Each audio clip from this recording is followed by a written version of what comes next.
All right, thank you very much, Madam Clerk. Good afternoon, everyone. Welcome to our council meeting. This is a special budget meeting, council meeting, budget meeting number 1. We will have another meeting tomorrow at the same time. And during this meeting, we're going to be hearing from our staff in regards to some of the staff proposed budgets. Joining us online is our deputy mayor. At this point, we can consider him the barefoot mayor or deputy mayor, and he's joining us online. So thank you very much. And also, Mr. Beelan has just joined us as well. So we do have everyone here to hold the meeting. So we'll get things underway. Welcome and thank you to all of our staff who are here joining us here today in the council chambers. It is Monday, November the 17th, 2025. And so our meeting shall begin with a approval of the agenda. Recommendation be it resolved that Council of the Township of Clearview hereby approve the agenda for the special council meeting, budget meeting number 1, dated November 17, 2025, as presented. Councillor Deneen, Councillor Walker, thank you. Any questions on the agenda? Seeing none. All those in favor? That carries unanimously. Thank you, Marty. Nice to see you. At this point, we're asked for declarations of pecuniary interest and general nature thereof. Before I begin with that, I want to acknowledge that this is the budget session. This is a workshop session. Everything that's in this budget is impacted every resident of Clearview Township. And so because we're the council, we all have to participate in this. So at any time there's a declaration that's specific and pecuniary, this is the best time for you to bring it forward. So looking at the agenda, on the agenda items, are there anything on today's agenda that is a declaration of pecuniary interest? Seeing none. All right, we're fine. We're going to move on as there's nothing on today's agenda. All right, staff 2026 budget presentation.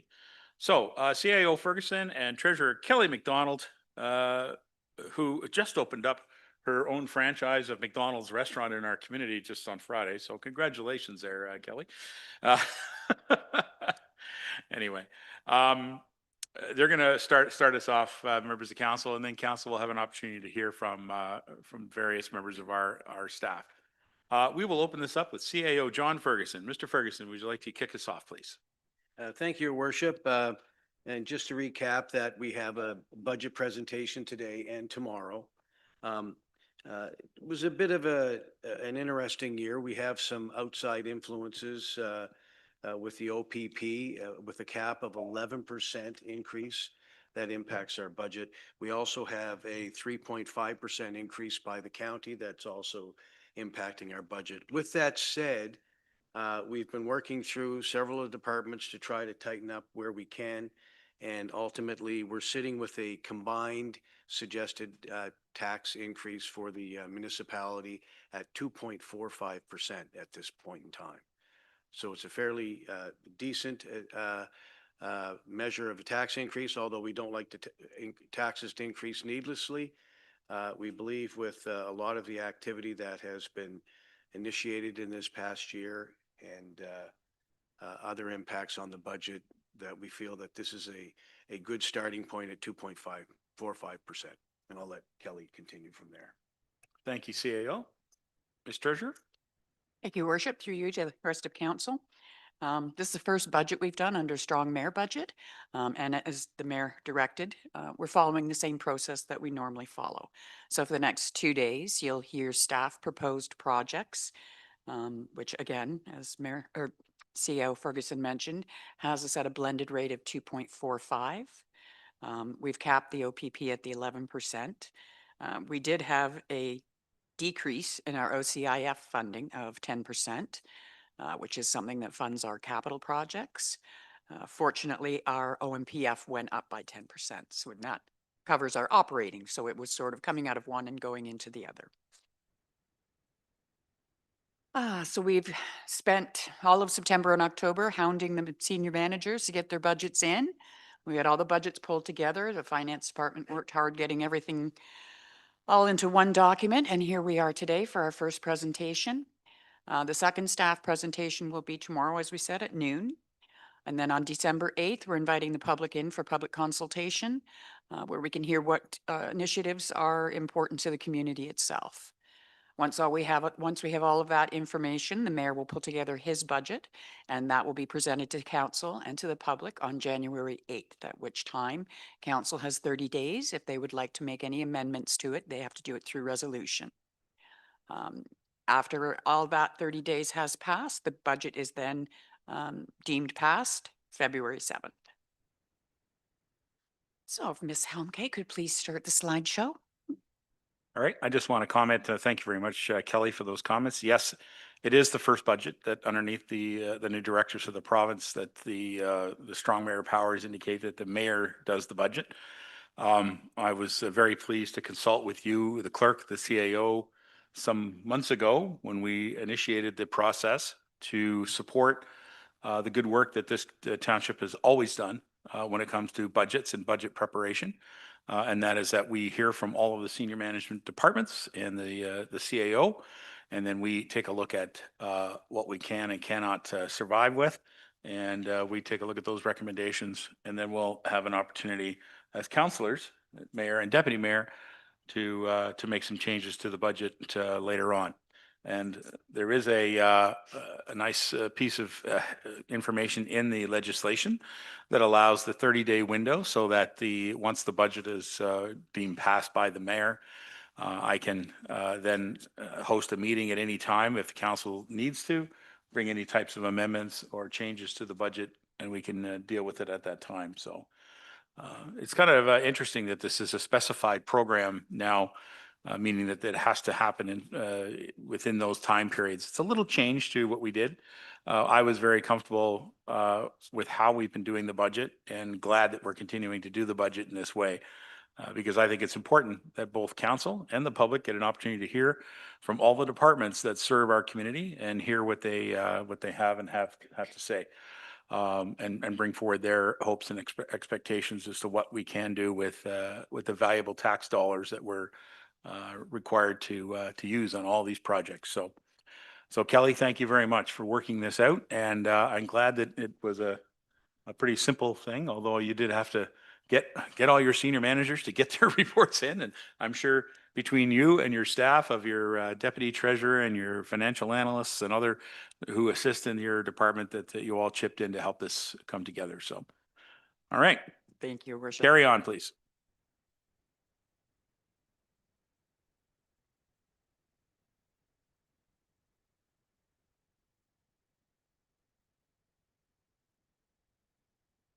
If you want to go to the next slide, please. All right, so this is the general administration budget. This incorporates our finance team, our HR team, our IT team, our economic development team, our clerks and bylaw. So it encompasses quite a few. I'll speak primarily to the finance side of it, and then Clerk Helmke and Briar Kelly will speak to their respective areas. So for the administration, we don't have any real changes. We've got our full complement of staff and things seem to be working quite well. The only new additions we have are the 7308 Highway 26 and 243 Brock Street, and then our asset management plan. Next slide, please.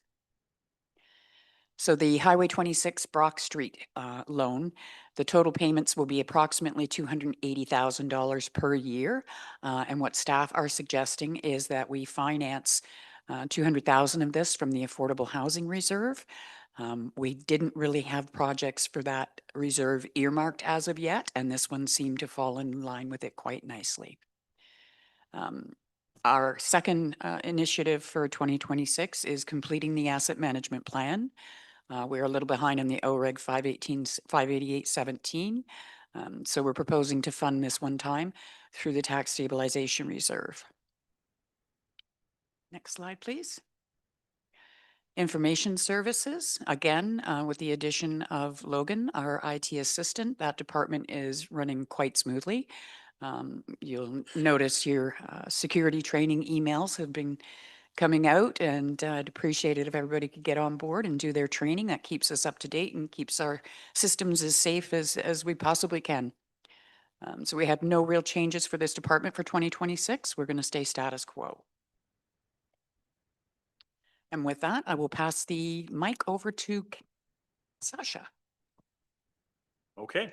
The clerk's department and bylaw department. Go ahead. I'm going to Erica. do double duty. I'm going to run the slideshow and I'm going to present. Okay.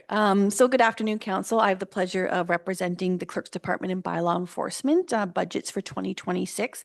I always like to begin our presentation with a recap of our current staff complement. Our department consists of 2 full-time bylaw enforcement officer. One is a supervisor, 2 full-time legislative coordinators that look after committees and boards and records management, and a deputy clerk, and myself as the clerk. So going under Clerk's Department projects, we have the pleasure of helping out and assisting with the Huronia West OPP Detachment Board and their budget. It's important to clarify that this budget is for board operations only. These are not related to direct policing costs at all. As a recap, the board consists of 11 members being comprised of 2 council representatives from each of the 3 municipalities that Huronia West services. So that's Clearview, Springwater, and Wasaga Beach, and 1 community representative from each and 2 provincial appointees. To date, no provincial appointments have been made to the board. And our current council representatives are Mayor Measures and Councillor Beedling.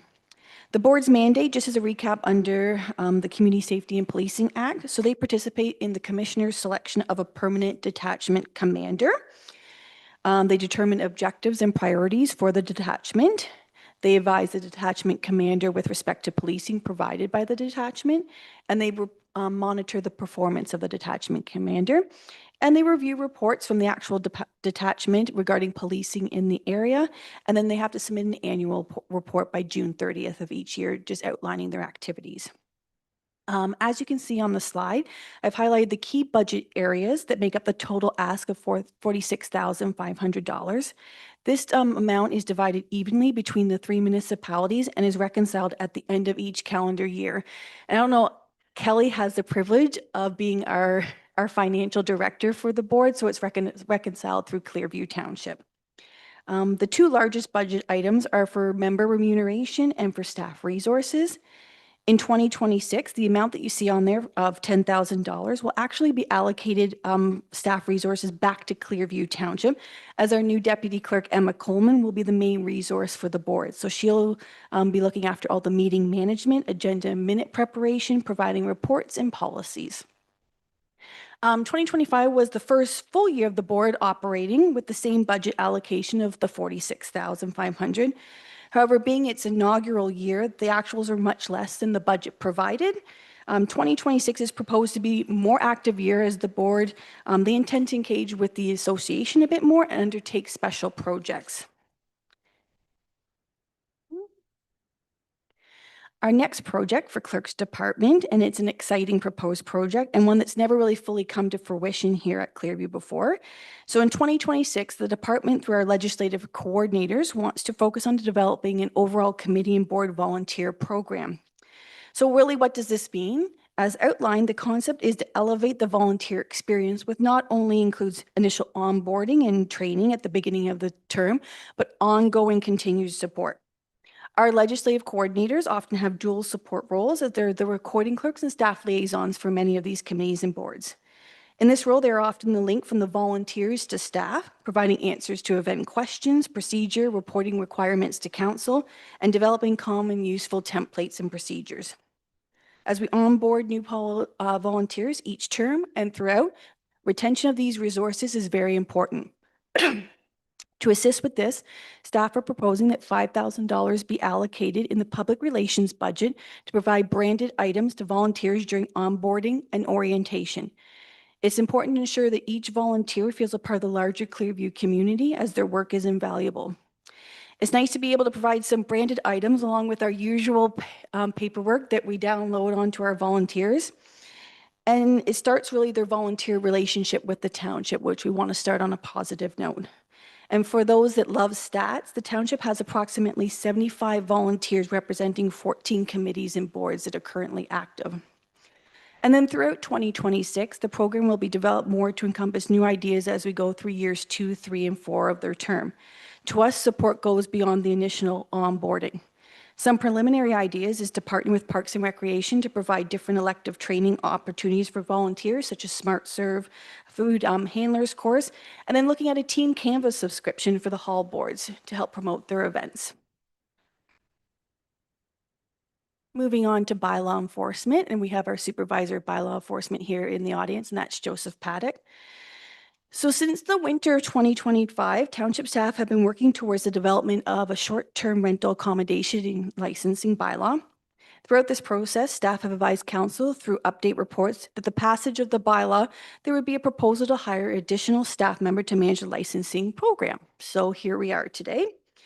Just as an update on the process, it is the expectation that council will present a final version of the bylaw for approval in spring of 2026. Staff have developed a draft bylaw that has just been reviewed by our legal counsel and will be ready for public engagement session in early 2026, so around February. Our proposal is for a permanent full-time bylaw enforcement officer whose primary focus is short-term accommodation licensing and other licensing programs.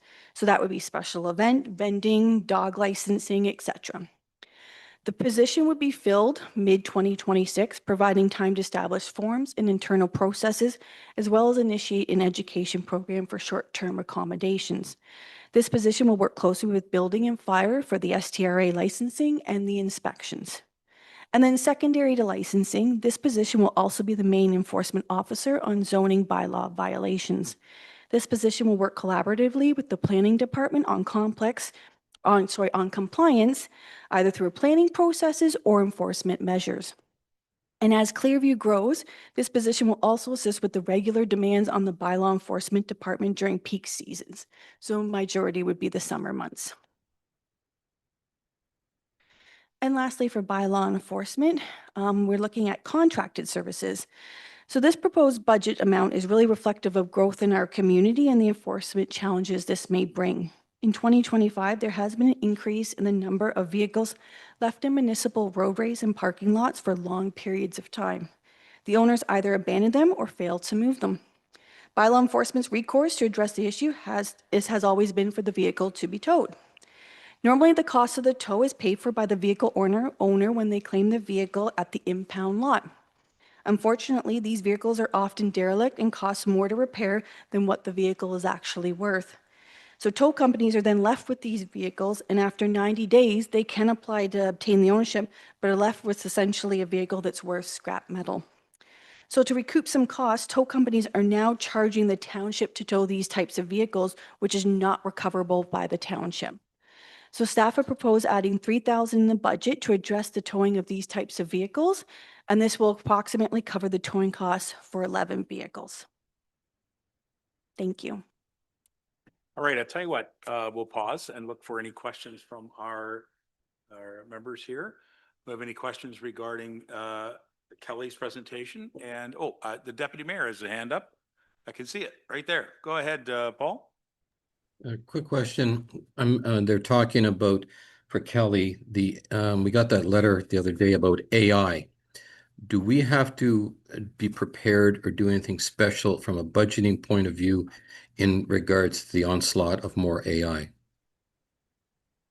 Good question. Kelly? Thank you. We're stripped through you to Deputy Mayor. We don't have anything budgeted as far as AI specifically. We do have fairly strong budget lines for our security and for penetrant testing. So we have an outside source that will attempt to crack into the township's servers. And to date, they have been completely unsuccessful at getting through. So I believe between our security training, the security budget, and our penetrant budget, we're covered there. The policy that our IT coordinator sent out the other day is strictly for the use of the AI tools, so the chat GPTs and things like that. We're recommending just to be used by township staff. AI can be an incredible resource, but you also have to be very aware of what its downfalls are. Deputy Mayor, anything further? Oh, that's good. Okay, all right. Any other questions from members at this time? Yes, go ahead, Robert. With regards to the affordable housing reserve, what's the dollar value on that at this point in time? Kelly? Through your worship, Councillor, I'm I'm going to go off the top of my head. I think we're around $600,000-700,000 right now, but I can double check that number for you. Sorry, you said 600 or 700 in that neighborhood? It's in that area, yes. that good? Thank you. Any other questions from councilors? Mr. Beelan? Yes, go right ahead. Thank you, worship. Are we contributing any to that budget or that reserve this year from the affordable housing? Through your worship to Councillor Beelan, we do have the $100,000 transfer going in there. So I can move to have that lowered later, right? That's one of those amendments you can bring forward later. My second question, since I'm on the OPP board, I know we approved the $46,500 budget. When I add up all the highlights, it only adds up to 33K. Do we know what the other ones are, just for everyone's information? I can't remember off the top of my head. Works out to 15,500 for each township, right?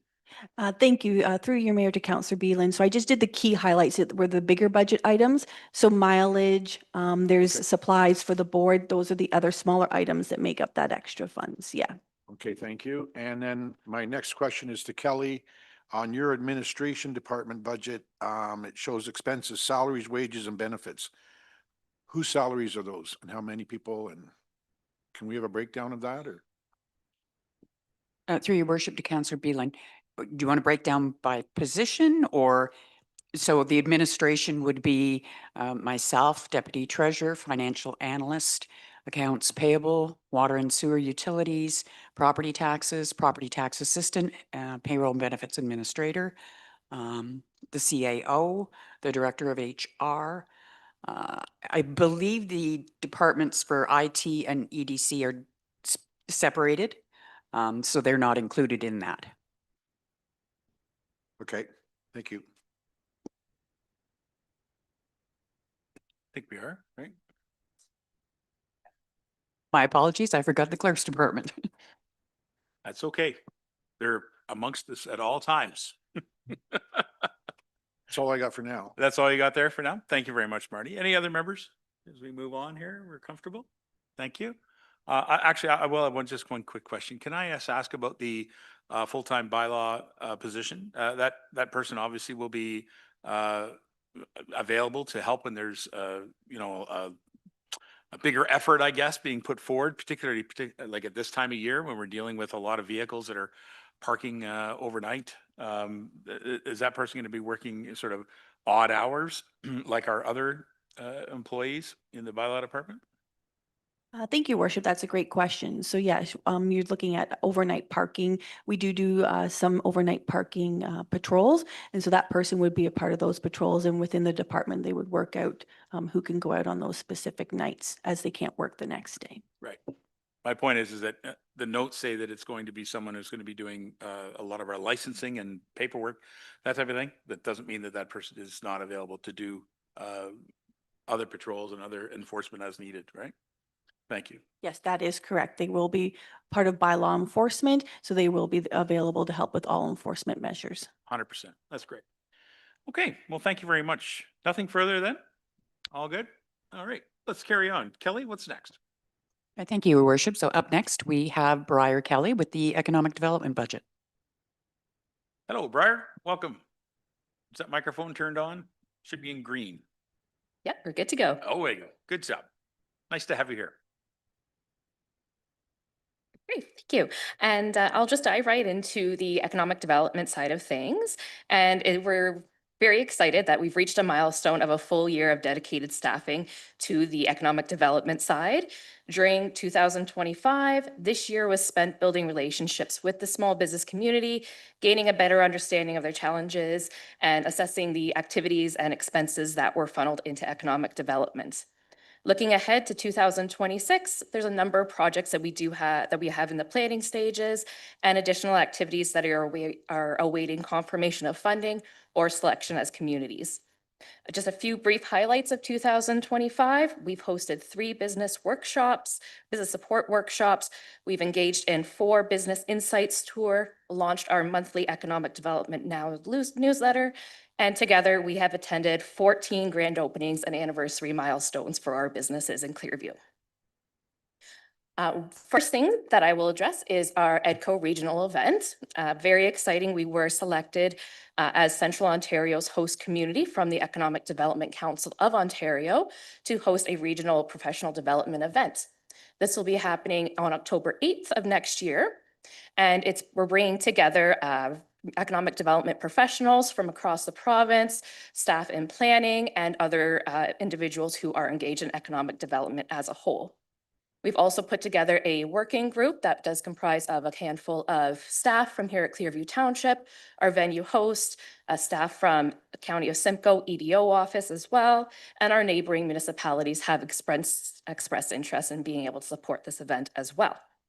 We are requesting $15,000 to put towards this event, with some of those shared costs being held with EDCO as well. EDCO will primarily be responsible for food and beverage and other expenses similar to those styles, and we will be absorbing the costs of the venue, if there are any speaker honorariums and other event expenses. There is potential that the Ministry of Rural Affairs has expressed interest in conjoining on a day before pre-conference event, and I'm hoping to have more details available on that over the next couple of weeks. Next slide, please. And the signage, street banners, and community identity building portion of the portfolio. And so traditionally, the signage being the welcome to Clearview, welcome to Creemore, welcome to Stainer, all those community entrance signs you see, they were handled by Recreation, Public Works, and a few different areas. So over this past year, it has fallen to the economic development portfolio.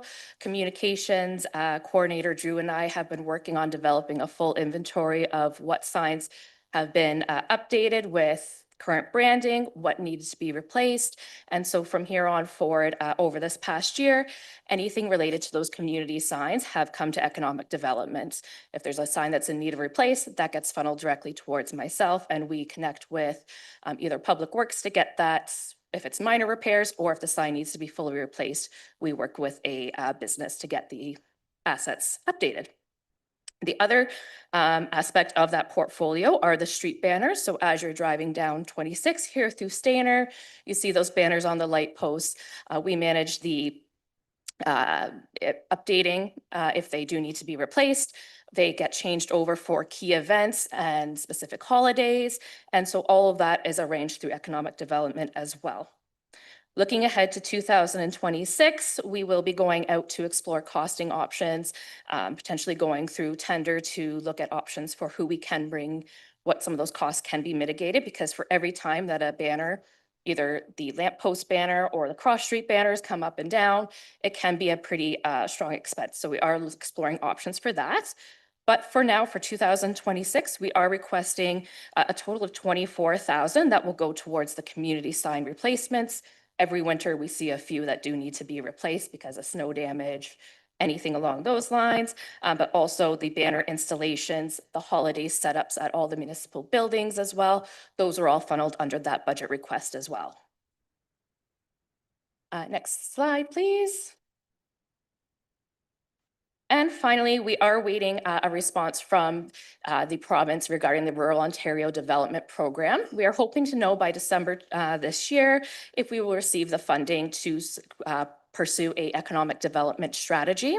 Now that we have our foundational year in place, started building those relationships, getting a better understanding of our community, now we can look at developing that economic development strategy that will help guide through a few transitions within some key sectors we see happening, as well as really getting a better understanding of how our resources can be managed to better support the business community.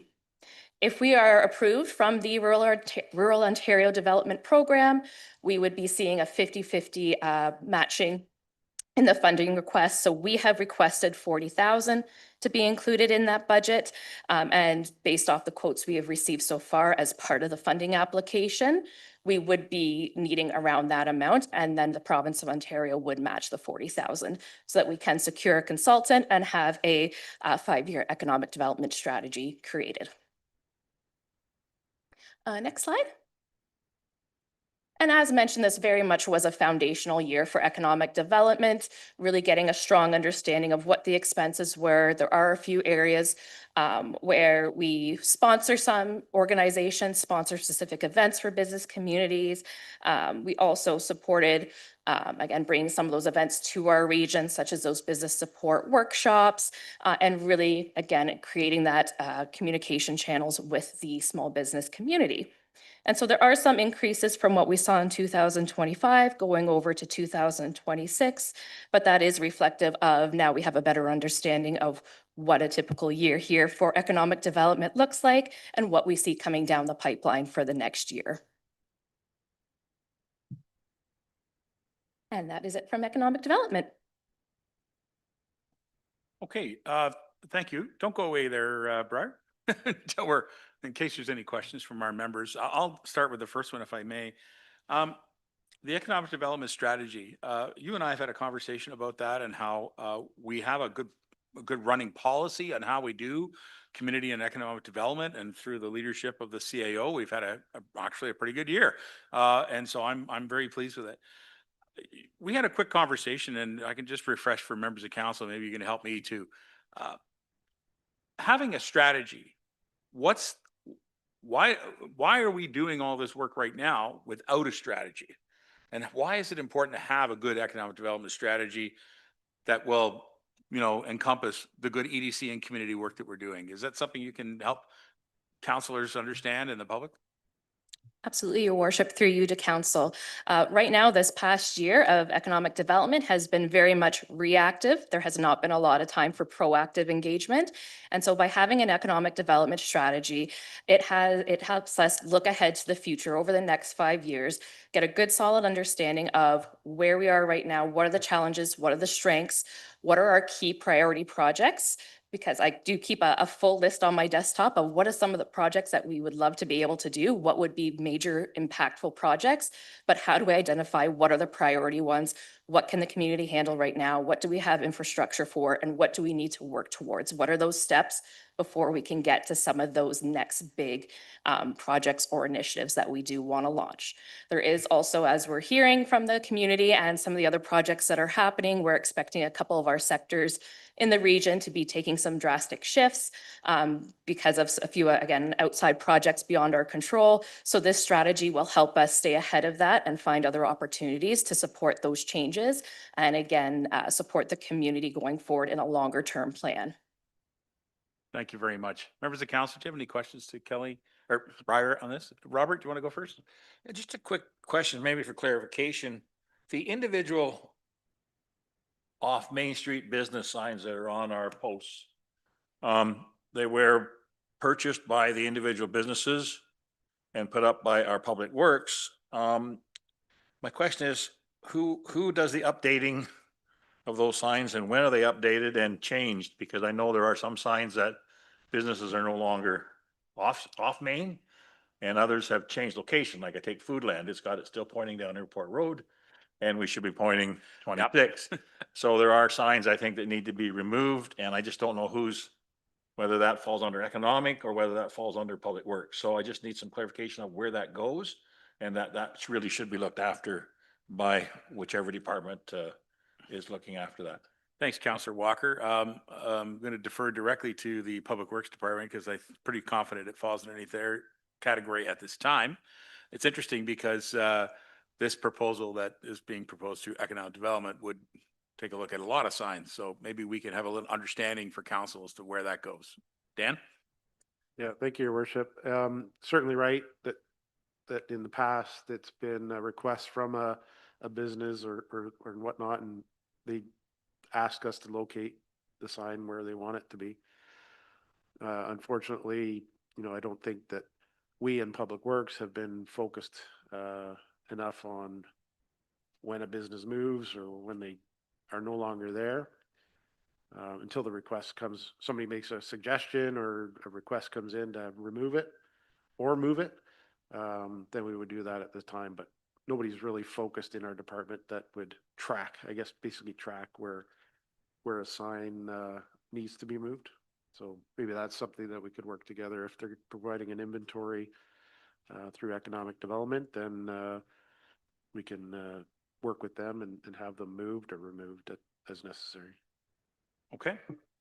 Briar, is that, you understand the challenges of having these signs moved, but actually having a staff person sort of involved in coordinating the correct placement of said signs. And we don't want to create sign pollution, but we do want to make sure that we have correct signs for the public who are entering our community or looking to find things. So I think Councillor Walker, you brought up a good point because it's been sort of a little loosey-goosey as to how it's really been managed over the last couple of years. So let's, I think this is a great proposal to have signs, our entrance signs and so on fall underneath EDC as it's a community development thing. And those business signs, we can have that coordinated through a staff person. As long as the Public Works Department are comfortable making it a work order type item that could be requested through the staff. Does that seem fair to you, Briar? Through your worship, yes, absolutely. And it really ties into the initiative that Communications and I took this summer as well with our community signage and needing to develop that inventory. So that was on our list as well as working down through it. And again, goes back to that. It's traditionally anything ECD related has been reactive, not proactive. This would allow us to have, if we have that collaboration and be able to develop that inventory, and a dedicated staff member will just make that process that much easier for us to navigate. Sounds great to me. You're comfortable with that, Dan? All right. Yeah, thank you, Worship. And I even might go a step further in. I'm almost positive their administration staff in Public Works has a list of the locations and the signs. Yeah. So if they're no longer appropriate in that spot, then it might be easier instead of having to build an inventory, is take that inventory and see if it's appropriate or not. Yeah, I dare say there are more signs across the whole township than there are just in Stainer. Like there's a lot of little arrow signs, a lot of places. So good points. Okay, we got a few hands up. I did see Marty next, and then I saw the deputy mayor, and then I saw Councillor Phyllis Deneen, and I haven't even looked this way. You guys are good? Okay, let's go with Marty next. Go ahead. Thank you, Worship. I'm impressed, Paul. You can hold that pose for a long time. I thought it was frozen. I got a question about the 40K grant that you may or may not get. You're going to let us know in December. Assuming we get it, what do we do with that money? Do we get to reduce some of the money that we're spending here? Or are we just going to have bigger, more special events? Or are we going to have a bigger economic strategy? Or do we get to reduce some of this budget by 40K? Through your worship, to you, council, that 40K with the province matching would go directly to the consultant who would develop the strategy for us. One of the activities that we would have the consultant dive into is looking at what our annual budget is for operating within ECD and identify for us what, from those priority projects that we outline, how can those resources be better managed within our team? What are some of the expenses that we can be leaner on? What are some of those priority projects that we should be absolutely focusing on and funneling more resources to? And at what point do we need to be requesting more budget or less budget for that access? And that strategy would really, again, help us identify and build out that roadmap for us to follow so we can be using our resources and budget more effectively. So basically, instead of spending 40K on a strategy, we're spending 80K on a strategy. Yeah, if we went ahead on our own and did it, that's where that cost matching comes in. If we do not receive that funding, it could potentially be done in-house. It would be more of a side of the desk thing because we do have other day-to-day activities coming in, other projects that come across the desk, that it would not be done as quickly or as thoroughly as if we had a consultant come in and be able to navigate that. Okay, so what I'm asking is, do they have some kind of restriction on where we can spend that 40K? There must be. No, it would, the consultant expenses were an eligible item on the application for the funding. What about other things like special events? Are those? There were a few different streams within that application. I would have loved to be able to focus on those as well, but without that strategy and knowing where our priorities should be and where our sectors are really experiencing those challenges without having that in-depth sector knowledge, I was cautious about applying for specific events or focusing too much on that. I wanted to make sure we knew what we were throwing money at before putting it out there and making sure we were putting that money towards effective uses. So within that application, we had the option. Just chose an economic development strategy as what would be the most effective use. Okay, thank you. All right, good questions. Paul Van Stavern, you're up next. Thank you, Your Worship. One quick question and one comment or ask. How many people can we expect to come to the conference this fall, the zone conference? For any of the regional events that were hosted this year, they saw anywhere from 50 to 80 attendees. Okay. Second question, thank you. You explained a lot about the banner program and what we were talking about, and I always have a hard time seeing this truck in town taking banners up and down. I've always been impressed when we go to Wasaga Beach, we go to Collingwood.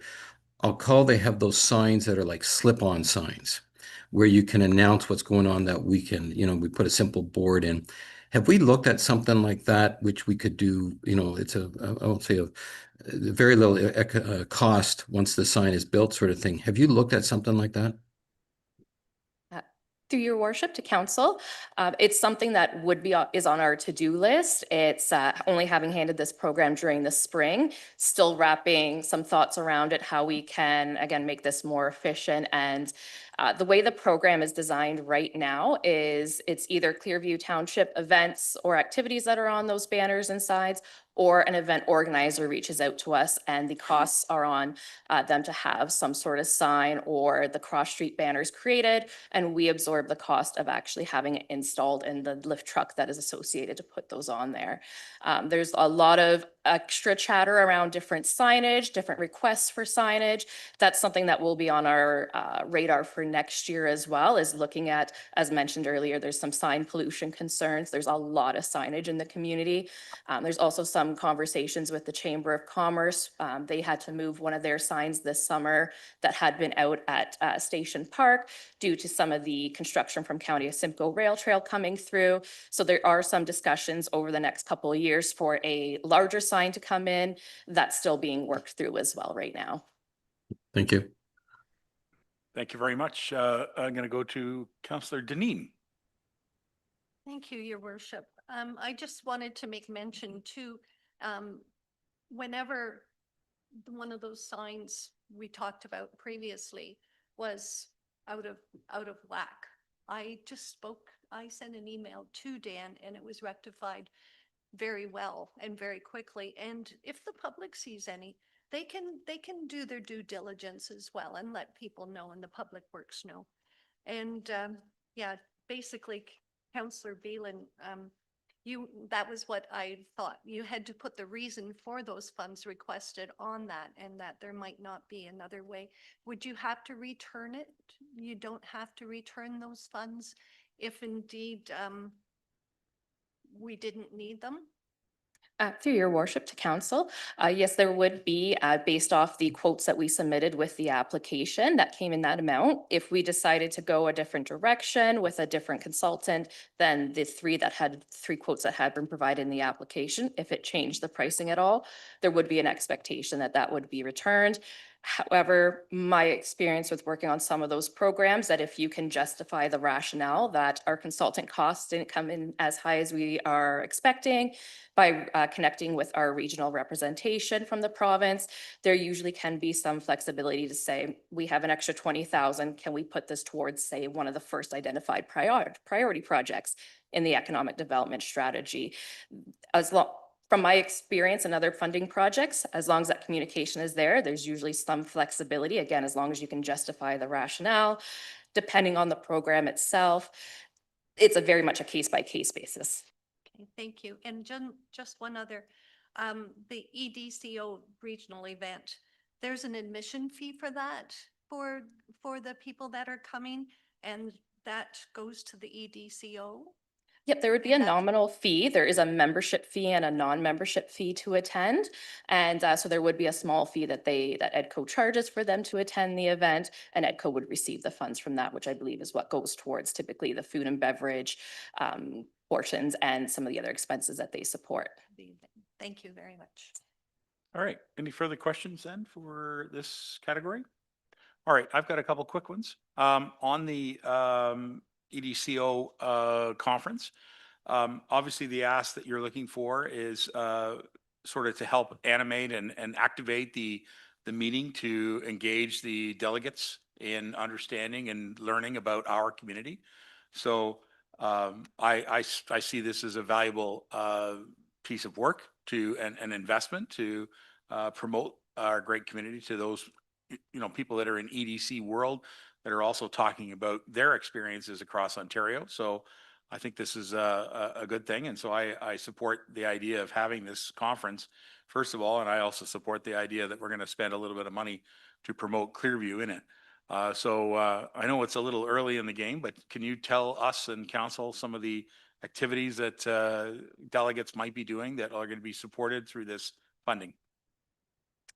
Through your worship to council, absolutely. Our group has been working hard on putting together a pretty animated agenda for that day already. So some of those expenses it would be going towards. The venue cost itself will be around 8,000 is what we've been quoted. And again, with food and beverage being covered by EDCO, we haven't explored that side. Some of the other expenses is we will be taking the delegates on a lunchtime tour of a local business as well. There are 2 options that are available right now, and we're just waiting till a little bit closer to the planning, to the actual event date to firm that up. So some of those costs would be securing a bus or some sort of transportation to shuttle everyone during the lunch hour to this event. We want to make sure that we are bringing in dynamic speakers. So if there's an honorarium that we can provide for them, if our best goal is to pull from local, but if we're using local speakers, we want to make sure we're compensating for their time to dedicate towards an event of this type. And then we also are putting a big focus on experiential learning for the delegates as well. So there'll be a lot of focusing on our businesses from around the community, what we're doing well, what sectors we're supporting. And we will also be needing additional signage there as well for the delegates who potentially haven't attended or visited Clearview before, making sure that we have the proper event gear is what we're going to call it. So if we need our agendas printed out, if we needed signage across the venue outlining where to go, all those smaller expenses that do tend to add up over the course of an event. All right. Thank you very much. I have no other questions to Briar, but I would, if I could go, did you have something else? No, everybody else is good. Could I just go to Kelly then? Kelly McDonald, our treasurer, as compared to Briar Kelly. Nice to see you guys. Kelly, just looking at this sheet right here, which council receives, which is the economic development operating budget analysis.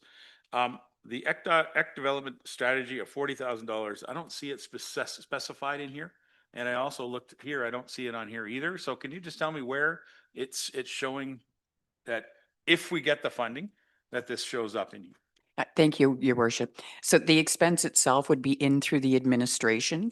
What that sheet you're holding up, it's just showing changes. Okay, So where Briar is mentioning this $40,000 would be put towards this particular project, it's something that she's not doing somewhere else. right. So you're saying it's on the administration page in changes, because it's overall on this page, it talks about it being 107,555. Is that correct? 107,555 or 55, right? Correct. Okay. So that's what it's included in that? Yes. Okay. And of course, this is contingent upon receiving the grant from, used to be called the Red Fund. It's got a new name now, right? It's got a, The Rural Ontario Development that's it. Program. Rural Ontario. Broad. Broad instead of red. There you go. Okay, so that's where that is. It's in that 107. Okay, thank Correct. you very much. I just wanted to make sure I had it in the right spot. All right, other than that, that's great. Thank you very much. Okay. Kelly, where are we going next? I thank you, Your Worship. So the next department up will be the Clearview Public Library Board presentation. All right. Hello, Jennifer. Thank you for joining us in the chambers here today. It sucks getting old. That's okay. It's better than the alternative. If you would prefer to sit, we're No, I'm comfortable. okay standing. Once I Okay, get up, all I'm right, okay. just saying, just make yourself comfortable. Your worship, members of council, thank you for letting me come here today and discuss the Clearview Public Library's budget requests that they've made. They approved their budget on September 23rd. So there may be a few changes since then, but we'll go through those. Next slide. Oh, you're at the next slide. Excellent. Okay, so the highlights for 2025. Of course, our biggest financial concern at the moment is the Creemore Branch addition. And in 2025, we reviewed a public survey of the community regarding what they would like in an expanded Creemore Branch. The main things that came back was that they really wanted more space, more leisure seating. They would like tutorial rooms, updated washrooms, by which I think they mean accessible washrooms. And finally, makerspace, which we don't have in our library system right now, but we really would. And I think this would be a great opportunity to bring it in for all 3 branches by starting it in Creemore. We've begun the consultation process this year with the engineers, along with planning and public works. It's anticipated that we will have site plan approval before I bring my report regarding the Creemore Branch addition to you on January 12th. And that's what we've done so far in terms of the Creemore Branch addition. In terms of staffing, we had 2 major retirements this year. Our library assistant for technical services, Glenda Boudreau, who had been with us for over 30 years, retired. And we, in her place, have hired a long-term, I believe Shannon's been with us for 15 years. Shannon Lougheed is now the new library assistant for technical services and is doing a marvelous job. And our children's programmer has also retired this year. Janice Harvey had been with us for over 20 years. And we've hired a new face to the library, Natasha Rowling, to fill her shoes. But she's not a new face to Clearview Township because she had been with the youth center previously. Next slide, please. I just wanted you to be able to look at some of the numbers and see that basically in terms of operating budget, we've only increased a few things. Most of the increases you'll see there are simply inflationary increases based on the inflation assumptions given to us by the township treasurer. So we're really looking at service levels and staffing as status quo for 2026. Next slide, please. But we have added some things in our operating budget. At the end of 2024, our supplier of software for registration software went bankrupt. So we've been struggling this year using Google Forms, and they're just not very efficient, either for staff or the public trying to register for programs. You all know I'm very old. Okay, so when we first started as Clearview Township, we only had 1 program in each of the branches, and that was a children's story time. We now run about 15 different programs at each of the branches. And it's important that we have people register. They want to register online. We need to know how much material we need to prepare for each program. So this is important, and we've reviewed some software for library registration out there, and we've come to determine we'd like a specific one. It's going to be about $1,500. So there is an increase over the 2025 budget for that. The Stainer Branch facility sees a lot of people come in, and some of the interactions we have with people, despite an increase in de-escalation training that we've had staff take, have been increasingly confrontational. So we decided that we needed to look into staff safety. One of our concerns was the actual workroom for staff, and is this the best way of organizing staffing in there to ensure staff safety? We had the Stainer Fire Department fire prevention officer come in and do a review of the area, and he identified that there's not a potential fire hazard as such, but it would be better if we had more electrical outlets at the desk level, that this would reduce the potential for fires in that part of the facility. We've had an electrician come in and give us a quote of $2,500 to be able to put more of these outlets in, and I think that's important that we ensure there's more fire safety in our main branch. As I've said, we have increased our de-escalation training for all staff throughout the system. This we've been able to accommodate in our existing budget. So we're not asking for any increase in 2026 for that. We can accommodate that in what we normally ask. In terms of Creemore Branch maintenance, because we are looking at the Creemore Branch addition to be initiated in 2026, most of the expenses for maintenance of the existing facility to tie into that addition will actually take place in 2027.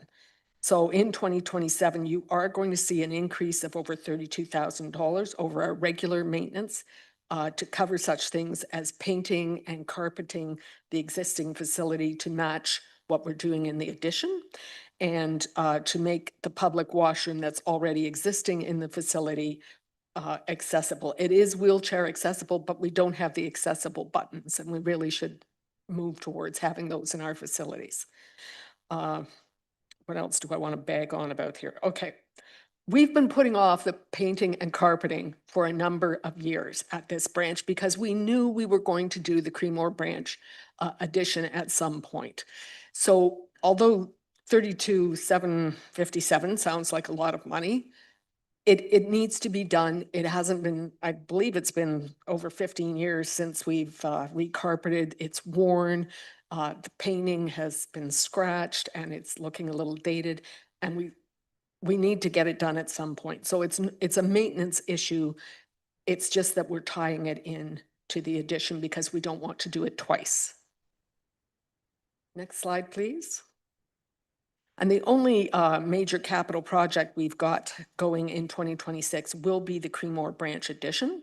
It is being funded by development charges to the tune of $930,000. We've had preliminary drawings and costing prepared by RJ Burnside and Associates. And in the report that the board is having come to you January 12th, there will be a specific breakdown of what those costs are. They have been reviewed by the library board, and Burnside assures us that if we go ahead in the time frame we're looking at, that we will be able to construct the expansion within those dollars. Site plan approval is in process. We should have it before, as I said, the January 12th meeting when I'll be presenting the board's report to you regarding this addition. And we're anticipating construction to begin in the fall of 2026. And the board will be seeking grants for funding for the accessible washroom. So we can't put that in the budget because the grants haven't been announced yet, but we will be going after them once they are.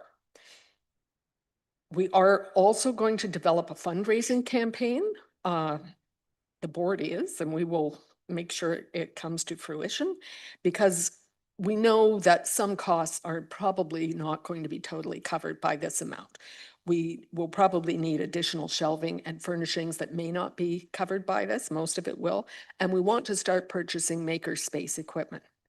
The board's bank account currently has over $23,000 on hold for Creemore, the Creemore branch. So there's already a significant amount of money there to start this whole project. And we anticipate with the campaign that there will be much more. We know that people are generous when it comes to public libraries in this community. And the final slide is I'm happy to take any questions.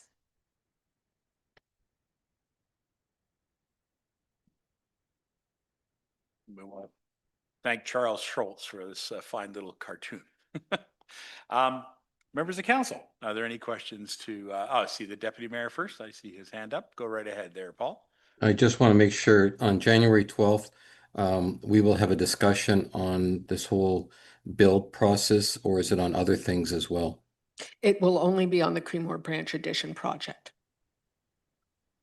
Okay, I got a few concerns and I'll just point them out when we're looking at water, locating water on the potential same property. So there will have to be a coordination of services and different departments here. So I just want to make sure we have a thorough discussion on this. Yeah, Absolutely. I'm just going to interject in support with the deputy mayor is suggesting to the public works staff. Later on in your presentation, you talk about identifying water source on the property behind the library in Creemore. So coordinating a site plan for this build will be very important because a pumping station like that will need to have access by truck, or staff have to attend and make sure that it's operating efficiently. So have you had a look at this yet as far as a site plan, Dan, for what that could look like? Thank you, Your Worship, and I'll say yes, preliminarily, we've only located the well right now, so we don't know exactly where the pump house will be in relation to the expansion, but the property is very vast, and in relation to what the library and the parking that's proposed, even with the well and a pump house, I anticipate that we're going to be well separated from one another. Okay. And that it may just require a driveway entrance off of Caroline Street. Yeah. Thank you. Sorry. So I'm pretty confident that the two will will remain separate. It'll just be, we could, at some point, once we know a bit more, we can plot it on the site plan. But I'm pretty confident that we'll have significant enough separation Okay. there. I just think it's important to note that, you know, it's a critical piece of infrastructure we're going to be, you know, looking at later on in this budget. And we want to make sure that the library and the library board know that, you know, there's a pecking order when it comes to priority. We absolutely have to have water. So we're going to work that out to make sure that whatever we do at the library grounds, we have access to the water. We have to make sure that that's understood. So when I was reading this materials and it flagged me and I thought, yeah, I can just see a driveway go right behind the back of the building and it would it could interfere with the enjoyment of the view, et cetera, and the outdoor space that would be around the library. So we want to make sure we work this out together. Additionally, right now, we have a beautiful big white trailer parked back in there, so it's even further away, but nevertheless, we'll work that out. Okay, so site plan on this whole site needs to be developed before we move ahead with any type of firm decisions. Is that agreeable? Absolutely. And the site plan approval should be done before the report comes to you on January 12th. I would hope so. Thank you. All right, other members of council, do you have any questions to library board activity? Yes, Mr. Broderick. Thank you, Your Worship. Jennifer, the total expected expansion square footage, It's 1,000 square feet. and how much of that is expected to be makerspace? Oh, well, what we plan to do is we currently have a meeting room in the facility that unfortunately, because our collection has grown and the demand of the community has grown, is now also hosting some of our collection. So the expansion will allow us to pull that collection out of the meeting programming room and allow us to revert that space back to programs, whether it's, traditional programs that we've had in there or the maker space. The concept is that we will have shelving at the back, at the north wall of that particular room that will allow us to put away the makerspace equipment when we're using that room for other things. And Burnside has included the cost of that shelving in their cost estimates. Excellent, thank you. All right, thank you, John. Other questions? Anybody, okay? Anybody else have any questions? Yes, Marnie, go ahead. Thank you, Your Worship. I have a few of them. First question is, the grants in 2025, we budgeted 30,000, we received just over 4,000, Okay, according to this. So why did we not receive the other grants? And in 2026, we're budgeting for over 30,000 again. all How- right, because that's as of January 30th and we hadn't received either the 25,803, which is, that's the Ontario Public. So we have Library. received close to 30,000 in 2025? we've No, this received- was as of June 20. Yeah, that's why you haven't seen it, because we didn't get it until later. So we're reasonably confident that we will get that amount in 2026. I've been assured by the province that 25,803 public library operating and pay equity grant will not change, but will come. Okay, my next question is also about money. It seems like we're almost spending these DCs before we collect them. When do we collect all these DCs and when's the projected date? I will throw that back to Kelly. Yeah, Kelly, thank you. Thank you, Your Worship. Through you to Councillor Beelan. So development charges as far as the library services, they're all collected at building permit issuance right now. Okay. We do actually have a little over $1 million in the library development charge reserve. It will fund both part of the Stainer branch and the Creemore branch loans when they come up. Perfect. Now, my next question is about, I believe it's the children's programs. You were doing extensions to Brentwood and Dunedin, I believe. And I know at the time we were asking for a report and how that's working out. Are we still doing those or? We're still doing them. And are they I budgeted? had the suggestion from council that you'd like to hear more, but I didn't get anything. There wasn't a resolution about bringing back a report, but I can do that. Our numbers aren't huge, but we are working with 4 community halls to take parts of our collection and and other services to the community halls on Sunday mornings and afternoons. So we do 2 halls one Sunday and then the 2 other halls the next Sunday. Okay, And, and then my last question okay. is, I have 2 more questions. The Stainer Library addition, whatever, that's not that old. I'm surprised that we're spending money for fire safety. And how old is the library in Stainer? We opened the facility to the public in 2020. 2020. So I'm hoping we're learning our lessons. So when we do the Creemore thing, we put enough.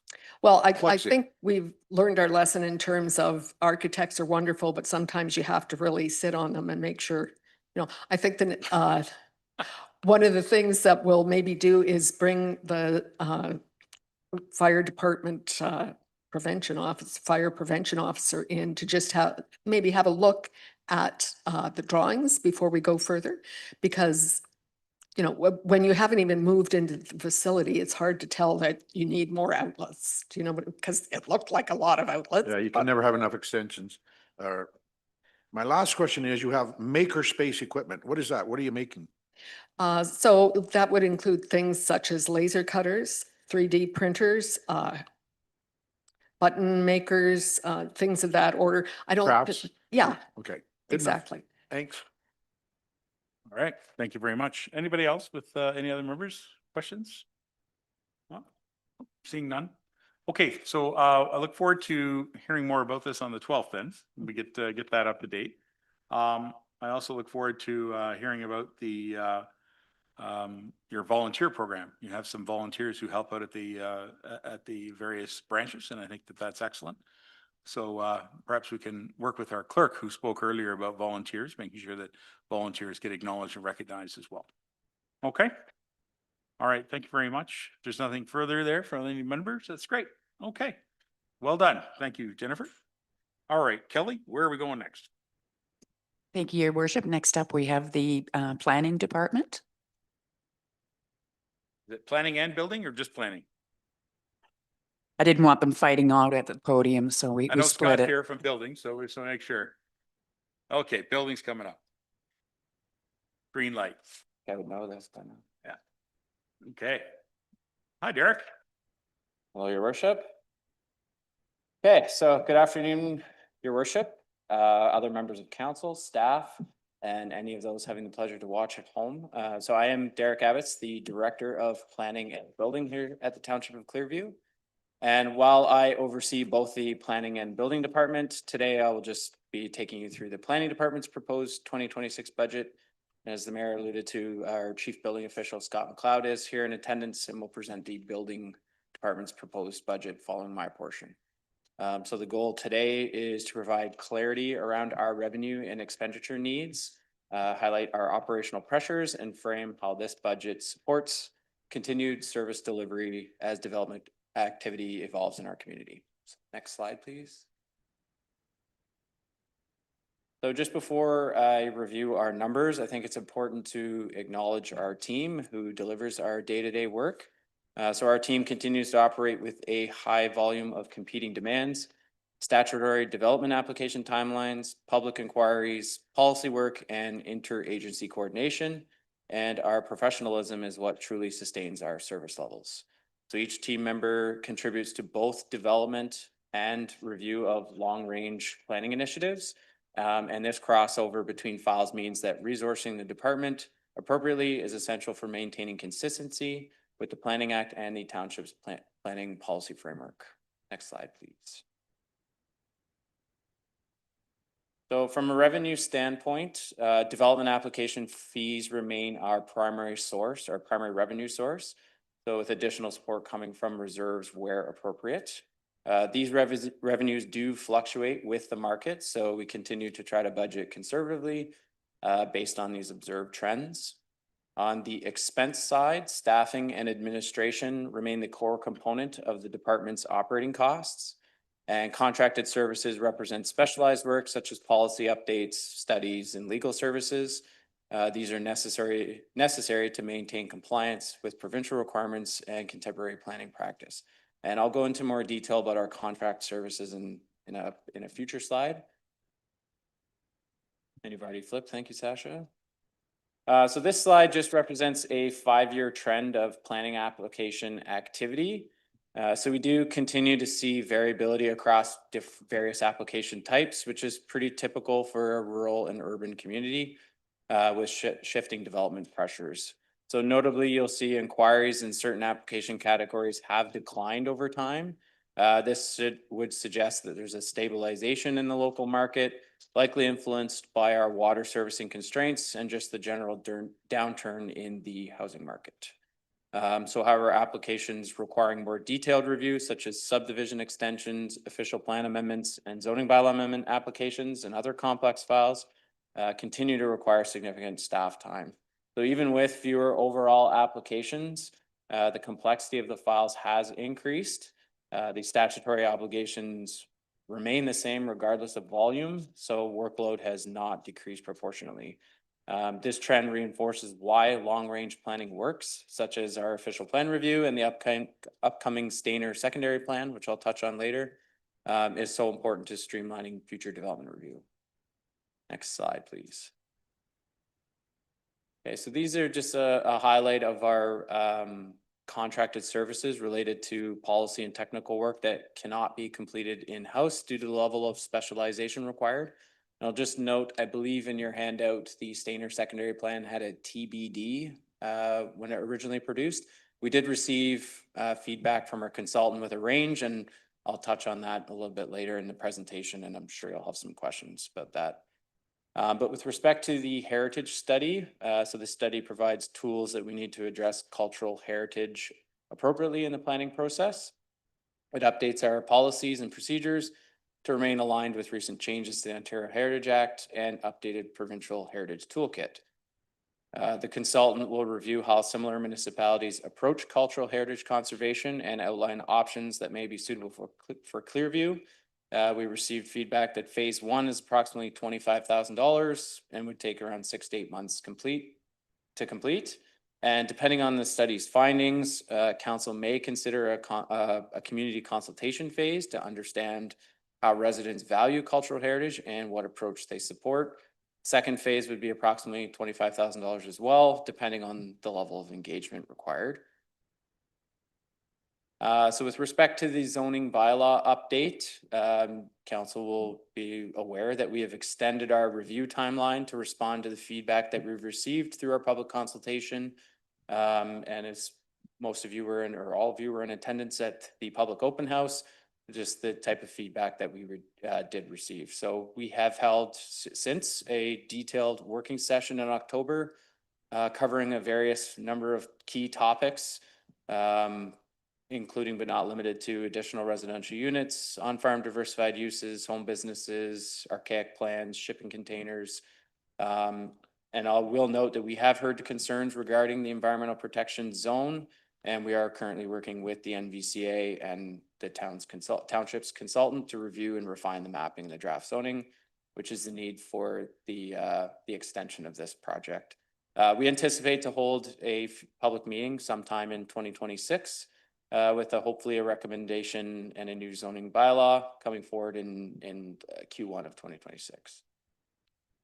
With respect to the D4 assessment study, so this D4 work involves 4 closed private landfill sites identified in provincial data that we do have. We have a responsibility to determine whether these sites pose any potential impact on the surrounding area. Our consultant Burnside will request records from the ministry, review historical error photos, and prepare recommendations identifying which sites, if any, require full D4 studies. We did receive from Burnside a preliminary work at approximately $6,600 just as a start, just to provide some preliminary work to understand whether or not full studies will be required for any of these sites. We did allocate approximately $50,000 for this D4 assessment. Depending on the level of work, that could be a plus or minus. And then our legal and our Ontario Land Tribunal contingency allocation reflects any of our ongoing appeals with our official plan. And it's also a standard but essential provision to ensure that our township can respond effectively to OLT processes and have our in-house legal process. We've also allocated a nominal amount for City View training. So City View training supports our improvements to digital service delivery and internal efficiency, and we're hoping that creates long-term benefits for processing timelines. And lastly, the Stainer secondary plan with a range, I'd say it's right now it's approximately 350,000 to 500. Our consultant advised that the 350,000 would be on the low end, but it can go upwards, and I won't even explain the number that can go as high to. It really depends on the level of work, but the Stainer secondary plan is a significant undertaking that will span approximately 18 months to 2 years. Again, as I mentioned, the budget range really depends on the depth of the technical work that is required, and this is one of our most significant planning initiatives. I'll note that it's a critical component of the development charge, early payment, project funding, and water capacity allocation agreement related to the Klondike Park water servicing project for Stainer. And just as an overview, the consultant has provided us with a work plan, which includes mapping, land needs assessment, servicing and transportation analysis, and other land use options. It also will detail financial impact analysis, design guidelines, a draft secondary plan, and eventually into statutory public meetings, public information sessions, and so on. So it's quite a lengthy process, but in short, this proposed plan establishes a coherent, defensible, long-term growth structure for Stainer, ensuring that servicing, land use, and infrastructure decisions are coordinated and aligned with provincial policy and municipal objectives. And just lastly, as my closing remarks, so long-range planning is the foundation of everything we do here in the planning department. At this stage in Clearview's growth, proactive planning is not only beneficial, it is essential. So it allows us to respond to development pressures rather than simply react to them. It also provides predictable, transparent, and efficient decision-making, enabling us to allocate resources rationally instead of reactively. Similar to maintaining a home, when you plan ahead and set aside resources, you avoid costly problems later. Long-range planning functions in a similar manner. So our new official plans, supported by updated guidelines and technical studies, provide the framework needed for responsible, defensible, and efficient planning. Planning staff can continue to work collaboratively both internally and with external partners to support effective program management related to growth and development. And we appreciate Council's consideration of this budget and look forward to continuing the important work on behalf of Clearview residents. Thank you. All right, thank you very much, Mr. Abbott. Members of council, do you have any questions to Derek on this presentation? Yes, go ahead, Robert. Thank you, Your Worship. First one jumps out to me. Secondary plan, how many years down out is this plan going to cover as far as possible boundary expansions and all that stuff? Are we looking at a 10, 20, 30-year plan? That is help that. That's the secondary plan for Stainer, which would be a settlement boundary adjustment, not the boundary of the township. No. Thank you. Yeah, so through Your Worship to Councillor MacArthur, it's difficult to say at this point, but I know in talks with the county, they are currently working on population projections to 2071, 2076. So I believe the intent of the Stainer secondary plan and the expansion of the Stainer settlement area will achieve that 40, 50, 60-year timeframe. Basically what it'll outline is the potential that Stainer could have, and it really is market dependability. Thank you. Anything further? Okay. Anybody else with any questions? Yes, Mr. Beelan, please. Thank you, Your Worship. I wonder if you can elaborate on what the City View training is. Is this something new, and what do we hope to get out from that? Do we send people away for training? Is it online or? Through Your Worship to Councillor Beelan. So the City View training, we're trying to move towards a digital platform. Currently, our building department works with City View for all of our building permit applications. I'll let Scott speak to that a little bit further, but for the planning side, we're getting into that kind of digital service, and some of our staff members haven't been presented with any of that training. So whether it be online through a lunch hour learn session, but it's seemed to be a pretty nominal amount for us to kind of get up to speed and understand how to use the product. Rather than the way we're currently doing it right now, like we just receive hard copies of applications and then we're processing them that way. This will allow us to use it digitally and have an online based platform for that. Okay. Thank you. All right, Deputy Mayor Van Staveren. Thank you, Your Worship. Derek, thank you for the presentation. I've been getting a lot of calls. I'm very excited about the new zoning bylaw, in particularly how it relates to the on-farm diversified use, as well as the additional dwelling units locally. Your comment was your work hasn't decreased even though there's a reduction in applications. Based on the calls I'm getting right now, there's a lot of excited people in what we're trying to do here. Do you think you're going to have enough people to handle all the inquiries and stuff like that? Or I know it's probably not until Q3 that we get everything approved, or Q2, but I mean, I think it's something that we're going to be seeing a flood of applications for. Interesting. Yeah, through your worship to Deputy Mayor Van Staveren. It's a good question. I remain positive that we're balancing our current workload. That's certainly something that we'll continue to monitor as our zoning bylaw does come to fruition and comes into passing. But we just speaking from experience, I know with a new zoning bylaw does have some new challenges, but I'm confident in our current staffing needs for 2026 that will be sufficient enough to handle that, but it'll be something that we'll monitor for the coming years. Good, thank you. All right, thank you. It is a good question. Any other members of council with any other questions? All right, Derek, I've got a few for you as well. The heritage study. I like to say you're talking about community heritage study. Can you just give me an outline of what it is that you'll be looking for, what your expectations are, and what is your what's your objective basically with this study? What do we hope to achieve with this? Yeah, thank you, Your Worship.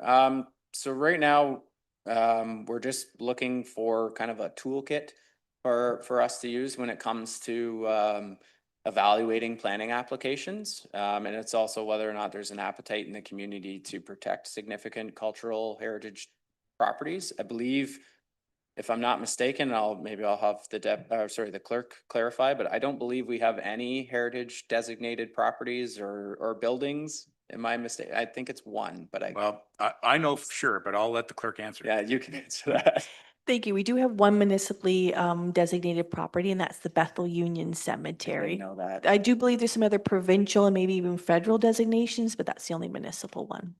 And thank you to Janie Cooper Wilson on getting that Janie moving. Cooper Wilson, who is a fantastic volunteer in our community who knows all about that site. So perhaps Derek will take a drive down there and take a look at it sometime. Yeah, It's quite I interesting. appreciate that. Yeah. If I Anyways, can it add, just gives us an opportunity to have some terms of reference. So when we're, if we ever get down there and we need to do a heritage impact study or a cultural heritage evaluation, then we'll have some guidelines, and it's kind of a toolkit for us planners if that were to come up. for certain. I think what I'd like to just get clear for members of council, the public, perhaps even our staff too. I think that it's good to do a heritage study. It's good to review it, have a good look at the information that's available and what's in our community, and have opportunities for the public to, send us their thoughts on what they see as community heritage.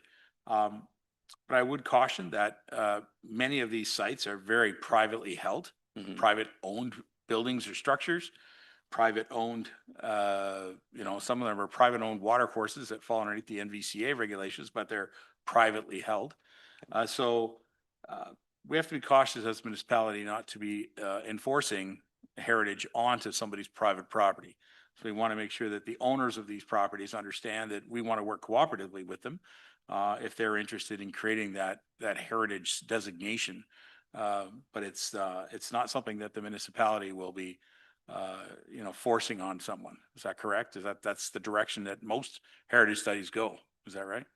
Through your worship, yeah, that would be correct. It's not something that we'd be looking to force on it. We would definitely work collaboratively with any property owners, and understanding that a lot of the heritage properties, or that could be deemed to be heritage, are held in private ownership and not by the corporation. Absolutely, for sure.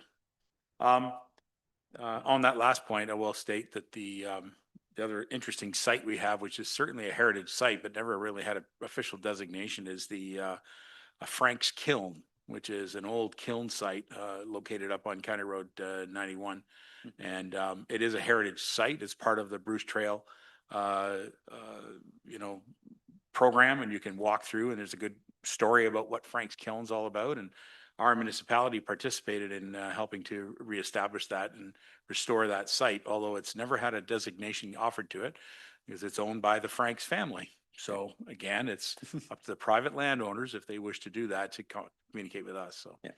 anyway, if I can, I want to go over back to the Stainer secondary plan. And I looked to the CAO for this because in our conversations with the CAO, my conversation with the CAO, it was felt that Mr. Ferguson, you consider this a priority project. Is that correct? I do, your worship, as part of the development agreements that we entered into, part of the financial contributions from the developers are contingent upon us expanding our settlement area. So it's extremely important to us. Yeah, Yes. it's a priority project. So I would hope that that we can get a better understanding as to how long that might take. Frankly, it has been a year since we signed all those agreements. And so you're suggesting it could be a 2-year process from now? Let's get going. Like we need to get going on this, okay? That's my personal thought. Mr. CAO, what's your thinking about how we can, you know, move this as a priority? Yeah, it's definitely a priority. I ask Derek about it once a week, I believe, on how things are going. And we want to get our information in and make sure that we value the infrastructure, the municipal servicing plan, all has to be a part of that. And right now, we're just finalizing the costing, I believe, from Dan's perspective. And once that's all in, we can meet with potential developers and existing developers on their contributions to moving this forward. Right. So the master servicing plan would be a big part of this as well, to show what these future lands could look like. We'll do a full public consultation as to what they could look like. And you know, that I think we want to be clear.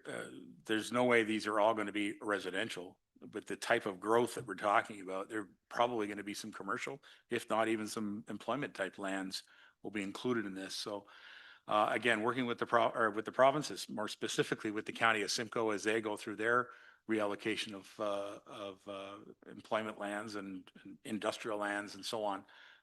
This will be a big part of our decisions on this project here for Stainer settlement area, right? Yep. Okay. Thanks, Derek. If there's nothing further from members, we can move on. Unless anybody needs a bio break, just looking for that quick. We've been an hour and a half, just saying. Okay, we're going to move on. All right, go right to the building department. How are you there, Scott? Great, thank you, Yeah, Your welcome. Worship and members of council. So I'm just going to take you through the building department budget for next year. Next slide, please. So just to sort of start out, it's always worth mentioning that the financial structure of the building department is a little different than other departments. The building department is unique in that it is self-funded through user fees, through building permits, and is not reliant on tax revenue. Next slide, please.